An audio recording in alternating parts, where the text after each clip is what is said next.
Ladies and gentlemen, welcome back to another broadcast of The Weekly with me, Neff. Please subscribe to the channel and share this video with a couple of friends and colleagues. Helps out a lot, and I'm trying to reach 1,000 subscriptions. Every subscription helps out with the goal. New subscribers, welcome to the channel. Appreciate your support. And older subscribers, thank you for continuing to support the channel and helping spread the word. Alrighty then, let's talk about Predator, Killer of Killers. This is a new original piece for Hulu. Dan Trachtenberg actually created this, and it's a nice little anthology. You have 3 different parts of it. It is one piece, one film. It runs about an hour and a half, so not too long. It is animated. And this is the first time that we're getting an animated Predator on this scale. And not only animated Predator, but you get to see 3 perspectives from the human side, and you also get to see 3 perspectives from the Yautja side as well. And I'll try to keep the spoilers light as I give this review, but we do start out with the oldest part of the human civilization that the Predators are looking after, and it is the Vikings. So the first human protagonist is Ursa, and you kind of see what's going on with her life. With this, I actually do like it a lot because they show you the human element quite a bit in this film. And also, another aspect that I liked about this film is with the Predators, the Yautja are actually studying the humans in conflict before they attack them.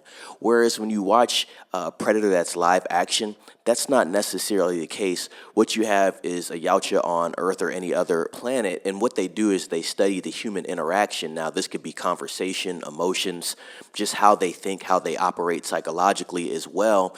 But with this movie, what you see is the Predators actually watching humans fight each other and then learning and observing, and then they appear at the end of this conflict. So I thought that was a different element that we don't typically see in Predator films. And what I just explained really is a theme when you're watching this. It happens in every different set and every different time period. The Predator is watching the human conflict. The only time that they kind of veer off from showing it on screen is the third part, but I'll get into that. So every character, and including Ursa, they have a strong honor system, and that is on display when they go into the background of these characters, their motivations while they're doing what they're doing. Like I said, they lead with the human element first, and then the Yautja element comes behind that. And so, very cool setup for Ursa.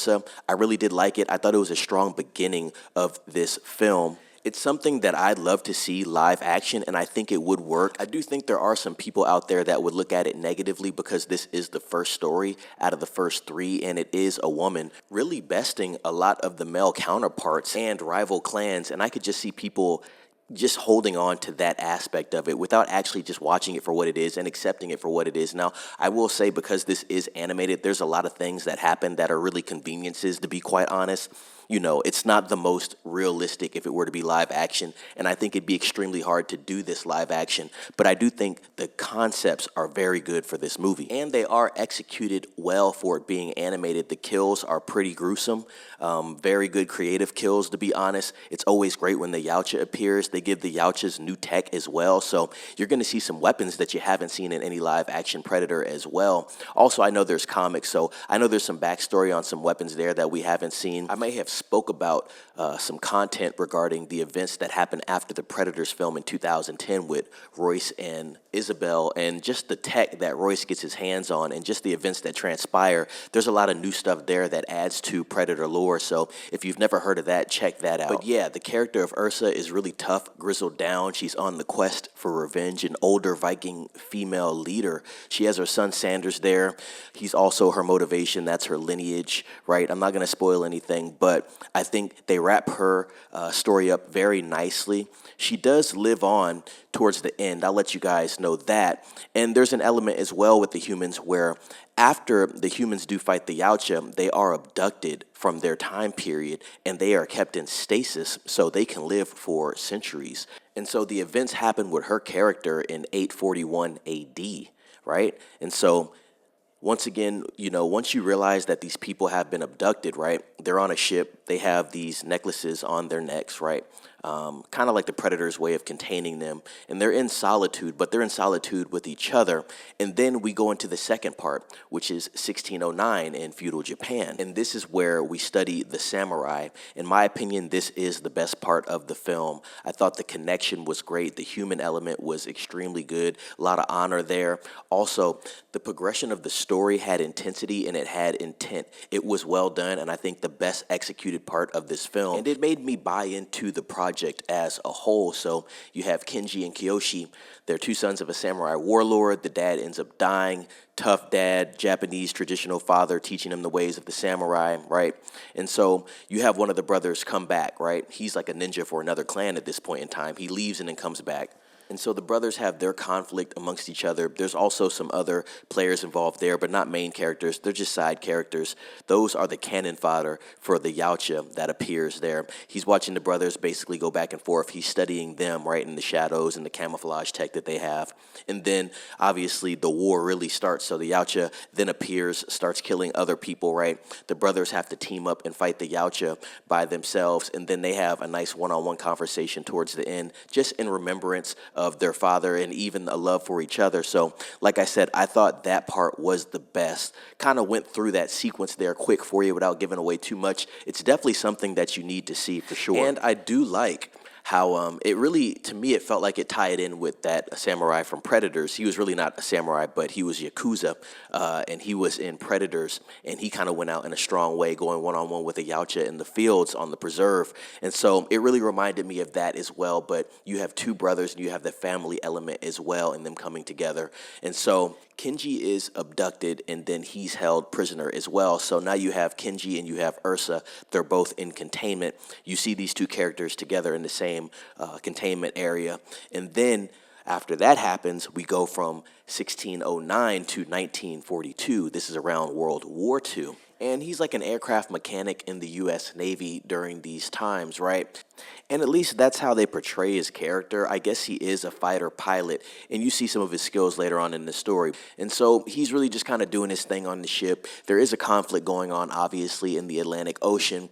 And so this is that part where I said, typically what you do is you have the Yautja or the Predators. They're actually watching the humans fight amongst each other, right? But this is the first time they don't really show it on screen, right? So you have some more tech coming from the Yautja's ship or whatever, kind of like almost like an anchor, really. And so that hits one of the planes, and they're trying to study it and figure out what it is. And then events progress, and they're in full-out air battle with the Yautja. So once again, different time periods, different people, different technology. The Yautja are adapting with their tactics, and obviously so are the humans with their tactics and technology. So now it's a better fight for the Yautja and something for them to try to just, I guess, sharpen their steel on. And so you have that happen. Obviously, the human element is there. Some people lose their lives. Torres ends up getting captured. And so now we have Torres, right? We have Kenji and we have Ursa. They're all together on screen. So you see them kind of talk with each other. There's a language barrier. You have hundreds of years between each of them, right? And they don't know each other. They're completely strangers. They don't even speak the same language. And so Ursa's gristled down Viking. She's very mean, right? Older woman, right? You have Kenji, the quiet, stoic samurai, right? He speaks obviously Japanese from a different era. And then you have Torres, who's probably like a Cuban person, right? And he's obviously of the modern time at that point in time. I would believe it'd be in the modern time, I think. They don't really actually say what time everything happens after they get Torres. So I'm not sure if it's like 200 years in the future, but we'll say that it's just the contemporary time period. So they talk amongst each other, obviously, and then the Yautjas appear. They let them out, right? Some of the Yautjas bow down to them because I guess they're seen as the best of the best from their era, right? And so they end up walking out into a hallway. And then there's kind of like a gladiator arena setup where this huge door opens, and it seems to be like they're in an arena and all the Yautja are watching them. And then you have the big Yautja. I'm pretty sure he's called the Warlord Yautja there, right? So he's the leader of everything that's going on. And this looks like a preserve. At first I thought it might have been Yautja Prime, which is the homeworld for the Predators. So I wasn't sure, but to me it looks more like a preserve, kind of like for training. And even at this point in time, just entertainment with this arena setup. And so what they do is they release different Yautja species. So now we're expanding lore once again. Not only have we gotten different Predators, different tech from the Predators, and seeing different eras of people that they've been studying, but now we're getting multiple species that we have not seen before. And this thing is really big. It's like a big, we had like the Predator dogs and Predators, which I really did like. That was a new element in lore expanding, but these are more like dinosaur size, right? So you have this big predator, it's running around, right? It's like a oversized dog, but something like a kaiju if I had to actually compare it. And so they're all given weapons, but weapons from their era. There's a theme with this, right? They usually show you the weapon of the era or maybe an element of the weapon from the era, and then they go into the character story. So each of them have their thing, right? Ursa gets an axe, correct? Kenji gets his samurai sword, and then Torres gets a pistol. It's like a flintlock pistol, right? And to cut to the chase, it's actually the same exact pistol from Predator 2 and Prey, if you watched those. So once again, like I was saying earlier, the connections, right, to make this thing canon and lore accurate. And so they're tasked to fight this big kaiju, right? Things go on, they win, okay? And so they're still kind of fighting amongst each other. Before this kaiju even really shows up, the warlord Predator has a speech and he tells them, you have to be the killer of killers. You guys have to kill each other. And then once you do kill each other, the one that's standing has to fight me at the end. So they kind of set that up there, which is very interesting as well and very Yautja-like. And also they actually have a Yautja on screen there before all of this commences, and he has one of the necklaces on his neck, and he's basically sacrificed in front of the crowd. Now, if you know Yautja lore, a lot of infighting with the culture and stuff like that, the blooded, not blooded, and different elements like that. So very much a warrior culture and a warrior race. And so all the characters do fight amongst each other, but end up working together. They figure out a way to get those necklaces off, right? Torres does that. He works his magic there. And then they're trying to get off this preserve. So they end up commandeering one of the spacecrafts, right? And trying to leave.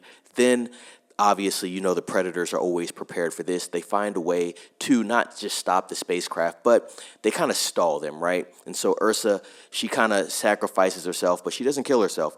She goes down to fight the Yautja so they can leave, right? She kind of sees them both as her sons at this point in time, so she takes on the motherly figure for them, and they keep her there on the preserve. And then as you see Torres and Kenji leave, Kenji has been injured, but you see Torres and Kenji leave. Torres is operating the spaceship, right? You see that the warlord, they have Ursa, they're all holding her, and they're like, hey, it's time to go hunting. And you watch about 30 Yautja spacecraft take off in pursuit of Torres and Kenji, while Ursa and the other predators and the warlord predator look off into the horizon. And when I was looking at this preserve overall, it really reminded me of the same planet that you see in the trailers for Predator Badlands, which is going to be hitting theaters in November. And so I wonder if this is the same preserve. Like I said, I thought it might have been Yautja Prime in the beginning, but I noticed that the landscape looked very much like the landscape in the Predator Badlands trailer. And so that concludes the movie, basically. There's always more open to see where this goes. I think it fits very well when it comes into canon Predator lore and the timeline overall. The fact that they implement those Easter eggs that connect it to other films is very clever as well. And there is a scene at the very end, and you actually see someone that you've seen before. And so that is really the big connection there, and that's really awesome to see. So I wonder what Badlands has for us, and very excited what the Predator IP has in store for us in the live action sector. Also, what they can still do with the animated sector, because now they have done a good job with this. And overall, I give this film a 7 out of 10. If you talk about it being animated, if I were to compare it to anything animated, then I'm going to give it a different score. I'm going to give it at least an 8.5 out of 10. So that's my score for it on two different fronts. If I'm comparing it to live action, it's a 7. If I'm comparing it to other animated stuff that I've seen before, I got to give it an 8.5. It's well done. I like what they did here. Dan Trachtenberg has done a good job with this. And as I said, excited to see how this connects with the live action format and what they're going to do, because they could do another sequel to this. I think that will be awesome as well. And I think the viewership for this is going to be going in a good direction. People have done nothing but praise this overall. I haven't seen anything negative about Killer of Killers. And so I do think it does pay respect to the lore, and I think people like that and respect that, and they want to see new Predator stuff. So let's keep the ball rolling there. Hulu and 20th Century Studios, of course. Now, before getting out of here, I had another theory while I was going through this review with you guys. And now that I'm thinking, with Kenji and the samurai sword, there is a character, like I said, the Yakuza I referenced earlier in this review when I talked about the samurai and the time period, that in Predators, if you remember, once they meet up with Lawrence Fishburne's character, they're in the crashed ship and they're just kind of going through things because they realize he's kind of just scavenging for weapons. He says he's been there for multiple seasons, and the Yakuza character comes across a sword And he states that the sword is very old and that he says the Yautja must have been doing this for a very long period of time because of the age of the sword. He doesn't necessarily tell us the age, but he has a surprised look on his face and very humbling for him at that point in time. And so I wonder, is that Kenji's sword that was in Predators? Very interesting what direction this could all go in. And let's see if they use it and implement it live action. But ladies and gents, please subscribe to the channel if you haven't. Share this video with a couple of friends and colleagues. Let me know if you watched Predator Killer of Killers. It started streaming yesterday on the 6th. So let me know if you have seen that. Let me know your thoughts about it and what you expect from Predator Badlands, which comes out in the fall. I want to hear everybody's thoughts. Like this video, please. Helps out a lot. Ring the bell for notifications for more updates on Predator news. And be watching out for that Alien Earth on Hulu as well in August, ladies and gents. It's definitely going to be very interesting. We are eating good. If you're a fan of Alien and Predator, it is going to be a good next couple years. With that being said, be safe. It's Neff signing off.